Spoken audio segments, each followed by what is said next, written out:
ગુજરાતની અંદર 1-1.5 વર્ષ પહેલાં 1903 નર્સની ભરતી કરવામાં આવી હતી. આ ભરતી એકદમ પારદર્શક અને મેરિટ આધારિત કરવામાં આવી હતી. શિવાનીબેન નામના એક બેને પોતાના સ્ટેટસ પર ફરજી ઓર્ડર અને ફરજી અધિકારીની સહી એનો ઓર્ડર એના સ્ટેટસ પર મૂક્યો અને આ વાયરલ થતાં અમારા વિભાગને જાણ થતાં હિતેશ બ્રહ્મભટ્ટ અમારા નિયામક છે, નાયબ નિયામક, એમની ફરજી સહીથી આ ઓર્ડર એમને પ્રાપ્ત થયેલો અને એમને મીડિયામાં વાયરલ કરેલો.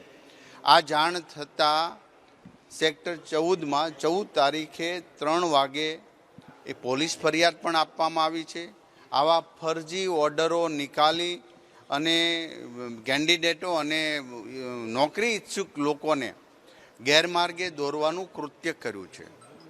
હું હજી વિનંતી કરું છું, ગુજરાતના તમામ નોકરી ઈચ્છુક યુવાન યુવતીઓ જે ખરેખર મહેનત કરે છે અને પોતાની મહેનતને આવડત દ્વારા એ પરીક્ષા આપતા હોય છે અને એમાંથી પાસ થઈને એનું સિલેક્શન થતું હોય છે. આ તમામ પ્રક્રિયા એ મેરિટ આધારિત હોય છે અને આ મેરિટમાં જ્યારે ડિક્લેર કરીએ છીએ ત્યારે તમામ કેન્ડિડેટનું લિસ્ટ મેરિટ આધારિત કમ્પ્યુટર પર જાહેર થાય છે અને દરેક કેન્ડિડેટ જોઈ શકે છે.